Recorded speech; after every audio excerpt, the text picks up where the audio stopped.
সবার শান্তি কামনা করে শুরু করছি বিরহ উপন্যাসের প্রথম পর্ব। বন্ধুর বোনের বিয়েতে সকাল 10টার সময় উপস্থিত হলো জামাল। আত্মীয় স্বজন কিছু গতকাল এসেছে এবং আজ আরও আসছে। বাড়ির আশপাশ মানুষে ভরা, সাদা কালো বিভিন্ন পোশাকে রঙের বাহার গড়িয়ে যাচ্ছে। বিচিত্র এই দেশে নিপুণ কারিগরের তৈরি মানুষগুলো কতই না চমৎকার। বিভিন্ন স্থান থেকে আগতরা সাজসজ্জায় কেউ পিছিয়ে নেই। বাড়িটির সৌন্দর্যের সাথে মানুষের পোশাকের মিল আছে। ধীর পায়ে জামাল চলল দক্ষিণ পাশে উদ্যানের দিকে। রান্নাঘরটি পার হতেই অবাক, সামনে কি মানুষ না আকাশের নীল পরী! নবযৌবন প্রাপ্ত এক মেয়ে, তার চেহারা থেকে দৃষ্টি এড়ানোর উপায় নেই। মূর্তির মতো অপলক দৃষ্টি নিক্ষেপ করে রইল জামাল। এমন সুন্দর একটি মেয়ে জামালের চোখে আর কোনোদিন পড়েনি। টানা টানা কাজল পরা দুটি চোখ, কৃষ্ণবরণ মাথার চুলগুলো বাতাসের সাথে লুকোচুরি খেলায় মেতেছে। লিপস্টিকের রঙে ঠোঁট দুটি ময়নার ঠোঁটে রূপান্তরিত। মুখমণ্ডলের উপর দিয়ে রংধনুর 7 রং গড়িয়ে যাচ্ছে। তার রূপের বিস্ফোরণে আঘাত হানল জামালের অন্তরে। নির্বাক দাঁড়িয়ে আছে প্রেম তরঙ্গে জলোচ্ছ্বাস, বিপদ সীমার ঊর্ধ্বে। কি বলবে তাকে কিছুই ভেবে পাচ্ছে না। তৃষ্ণায় কাতর প্রাণীর মতো ছুটোছুটি করছে মন পাখি। সৈন্য সেনাবিহীন রাজপ্রাসাদের মতো নীরব, মরুভূমির মতো উত্তপ্ত, নিশ্চল নির্বাক। কিন্তু কথা না বললে কাছে যাওয়া যায় না। আলাপের মাধ্যমে মানুষের সখ্যতা বাড়ে। এগিয়ে গেল মেয়েটির কাছে, জিজ্ঞাসা করল, তোমার নাম কি? মেয়েটি জামালের দিকে তাকিয়ে বলল, ময়না। হঠাৎ মানস পটে ভেসে উঠল অতীতের সেই দিনগুলির কথা, যে দিনগুলি হারিয়ে গেছে হৃদয়ের ডায়েরি থেকে। ময়না নামের সুন্দর চেহারার একটি মেয়ে, যার পাশাপাশি বেঞ্চে বসতাম, খাতা কলম বই কেড়ে গোপনে সেরে অনেক রসিকতা করেছি। সে রেগে ক্ষিপ্রতর হয়ে আমাকে ধেয়ে মারতে যেত। আমি বেঞ্চের তলে মাথা গুজে খিলখিল করে হেসেছি। দুজনার ঢলাঢলি চলাফেরায় লজ্জা শরমের বালাই ছিল না। সবাই আমাদের দিকে আর চোখে তাকিয়ে কুমন্তব্যের অতলে পৌঁছে যেত। আমরা সেদিকে ভ্রুক্ষেপও করতাম না। খেলার ছলে প্রেমের আবির্ভাব ঘটেছিল দুটি হৃদয়ের। নিগুড় মাখামাখির মধ্য দিয়ে আপন করে নিয়েছিলাম দুজন দুজনার। দুটি হৃদয়ের অপূর্ব মিলনে একান্ত আবেগের সাথে কত কথাই না বলেছি। এখনো মনে আছে সেই স্বাধীনতা দিবসের কথা।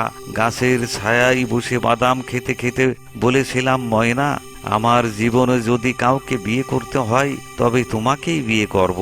সেও সকরুণ আবেগ জড়িত হৃদয় হরণের উপযুক্ত সুরে বলল, আমিও অনেক ভেবেছি, জীবনে বিয়ে যদি করতে হয় তোমাকেই করব। ওই স্কুলে লেখাপড়া ভালো হয় না বলে বাবা আমাকে শহরের নামকরা স্কুলে ভর্তি করে দিল। বিপরীত দিকে যাওয়া আসারও ধীরে ধীরে ক্ষান্ত হয়ে অবসান হলো ভালোবাসার। 7ম শ্রেণী থেকে 8ম শ্রেণী পর্যন্ত দীর্ঘায়িত ছিল আমাদের প্রেম। এ ময়নার ঠোঁট মুখ সাক্ষ্য দিচ্ছে সেই ময়নার। এ আমার মনের ময়না ছাড়া উড়ন্ত ময়না নয়। চোখের সামনে থেকেও হৃদয়ের মানুষ একেবারেই অচেনা। চোখ মেনে নিলেও অন্তর তা কিছুতেই মেনে নেবে না। স্মৃতিভ্রম কেটে গেলে এক ঝাঁক অগ্নিকুণ্ডলী জামালের শরীরের উপর দিয়ে গড়িয়ে গেল। ময়নাও নির্বাক দাঁড়িয়ে আছে জামালের মুখের দিকে এক দৃষ্টিতে। সে হয়তো অতীতের কথাগুলি ভাবছে। জামালের চেহারাও খুব ভালো, মধ্যম পরিষ্কার, টানা টানা 2 চোখ, কৃষ্ণ কোমল মাথার চুল, মাঝারি স্বাস্থ্য, মধুর ভাষা আর মিষ্টি হাসিতে যেন যুবতীর মন হরণ করা অসাধ্য ব্যাপার নয়। ময়না গ্রীষ্মের পিপাসায় কাতর প্রাণীর মতো জামালের মুখ পানে চেয়ে আছে। জামাল নরম সুরে বলল, ময়না, তোমাকে আমার খুব ভালো লেগেছে।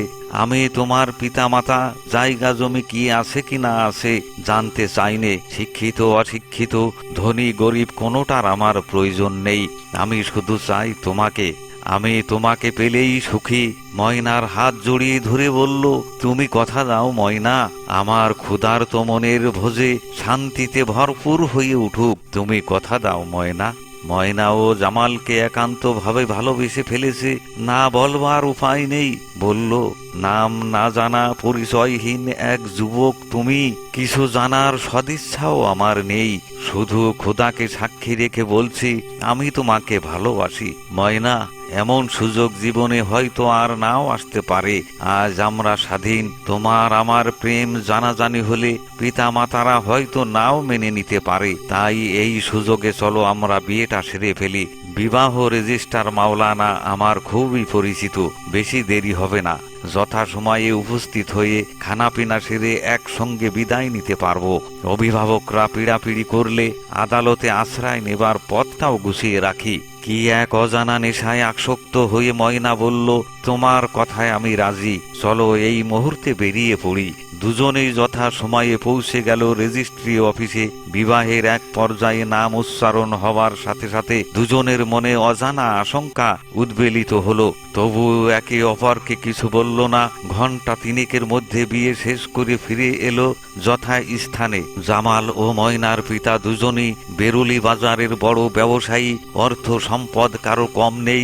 জামালের পিতার নাম রশিদ মোল্লা এবং ময়নার পিতার নাম আলী বিশ্বাস। জামালের বাড়ি থেকে ময়নার বাড়ির দূরত্ব আধা মাইল। ময়নার বাড়ি হাতিমপুর, জামালের বাড়ি চন্দননগর। তাদের মনে সন্দেহ দোলা দিলেও খুশিতে দুজনই ভরপুর। বন্ধুর বোনের বিয়ে শেষ হওয়ার পর খাওয়া দাওয়ার পালা শেষ হলো।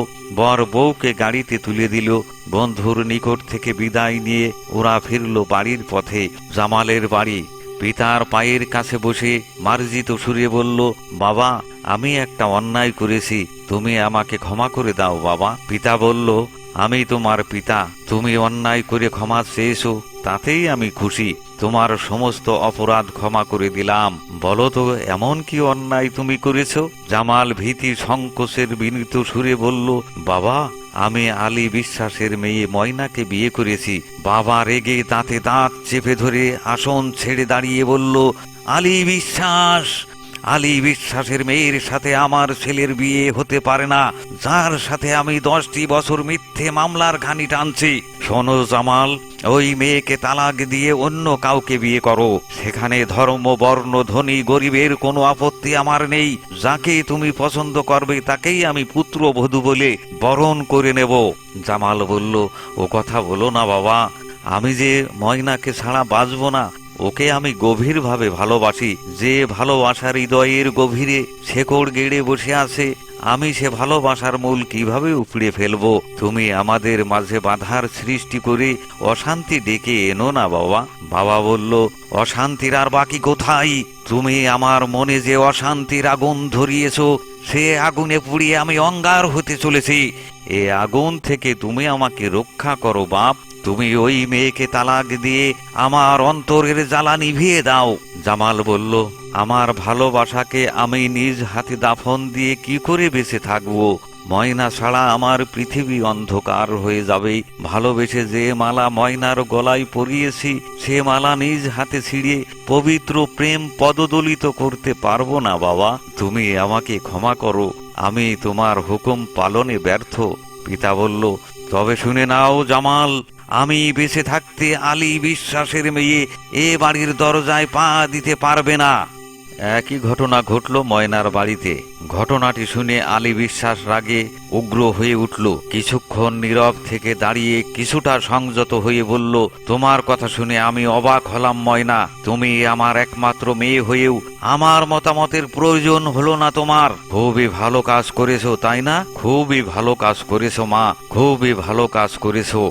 তবে শুনে নাও, জামালের সংসারে তোমাকে আমি কোনোদিন যেতে দেব না। অন্যের সংসারে যাবার জন্য প্রস্তুত হও। আমি শিমুলের পিতাকে কথা দিয়েছি, শিমুলের সাথেই তোমার বিয়ে হবে। আমার এ কথার বিন্দু মাত্র নড়চড় হবে না। ময়না বলল, বাবা, আমি তোমার কাছে কোনোদিন কিছু চাইনি। আজ আমি তোমার কাছে মিনতি করে বলছি, আমাদের এ মধুর বন্ধন তুমি ছিন্ন করে দিও না বাবা। আমাদের প্রেম অত্যন্ত প্রগাঢ়, নিখুঁত ও পবিত্র। বিয়েও হয়েছে খোদার আইন অনুযায়ী।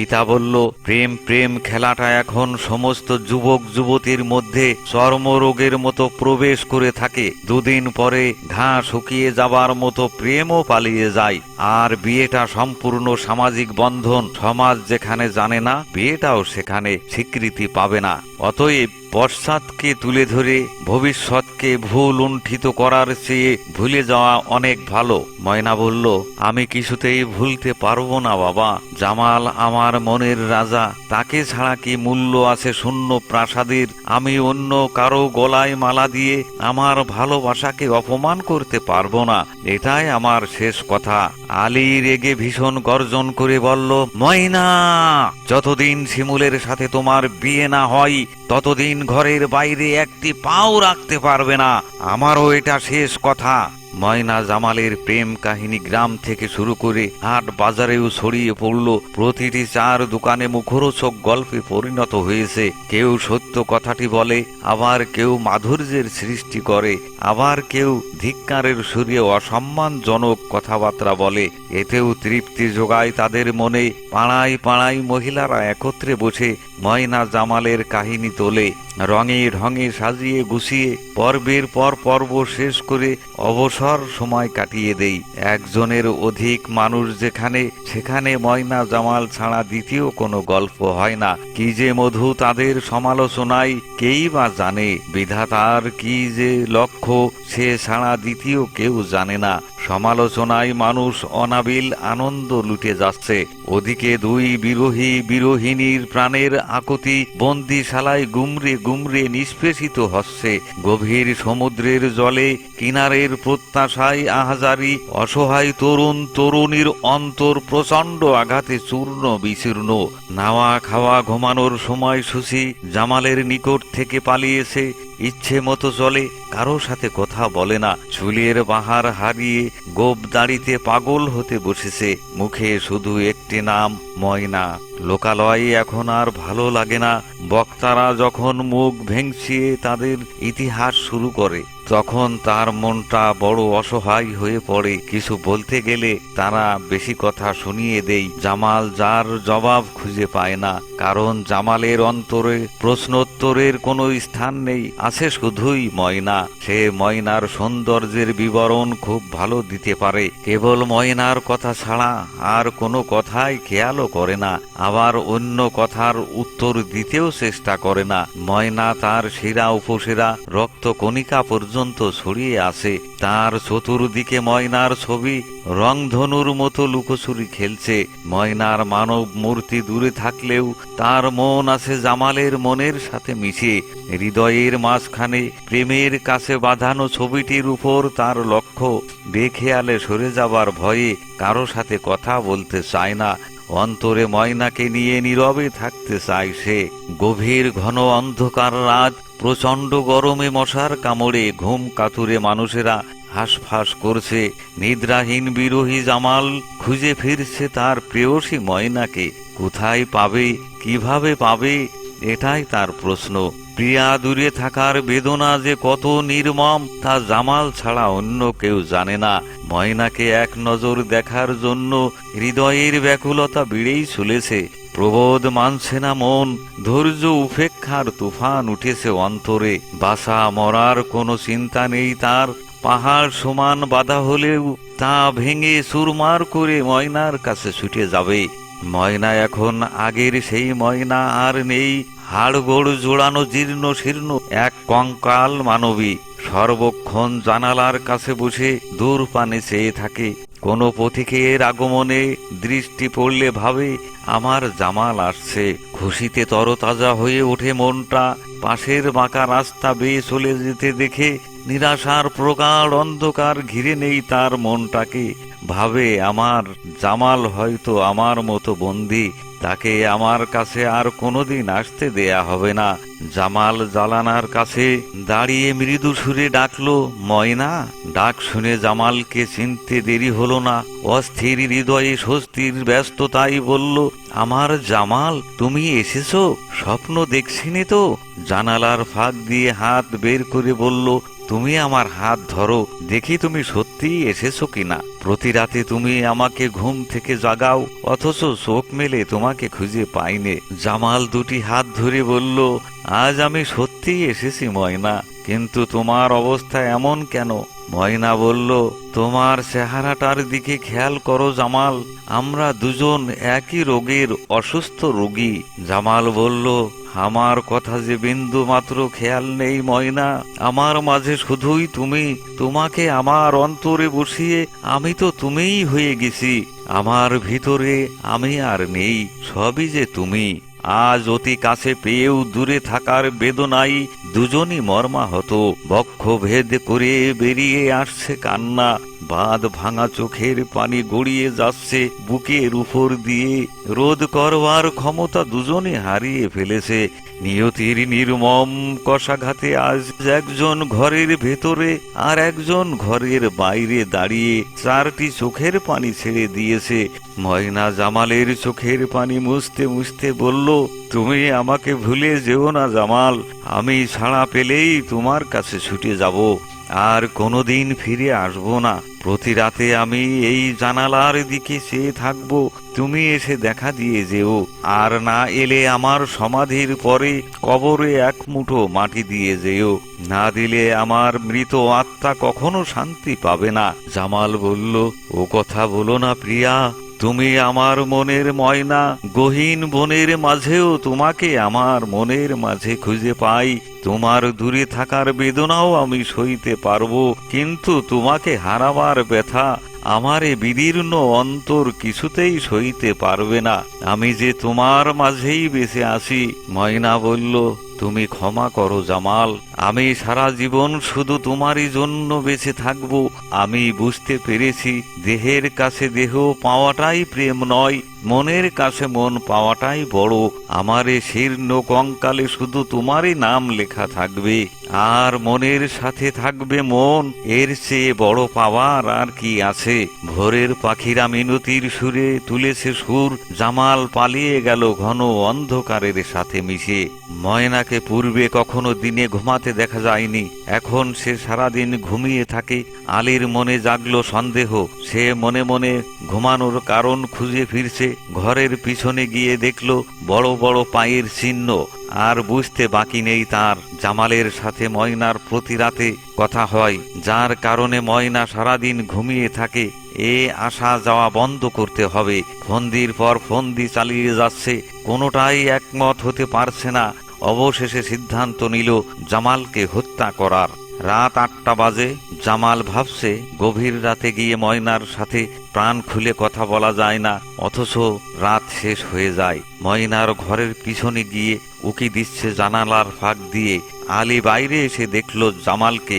মনে মনে ভাবল, আজ গণপিটুনিটা হয়ে যাক, তারপর দুনিয়া থেকে বিদায় করব। সুফি সুফি এসে জামালকে ধরে চিৎকার দিল, তোরা এগোরে চোর, চোর চোর, তোরা এগোরে চোর। গ্রামের মানুষ ছুটে আসছে লাঠি সোঁটা নিয়ে। আজ জামালের রক্ষা নেই, হাড় মাংস আলাদা হয়ে যাবে। প্রাণপণ চেষ্টা করে ছাড়িয়ে ফেললো আলীর হাত, ধরলো আলীকে পাজা করে। তাকিয়ে দেখলো পালিয়ে যাবার উপায় নেই, চারিদিকে লোকে লোকারণ্য। দিশে বিশে না পেয়ে জামাল চিৎকার দিল, চোর পালিয়ে গেল, চোর পালিয়ে গেল, তাড়াতাড়ি এসো। অনেক লোক ছুটে গেল তাদের কাছে।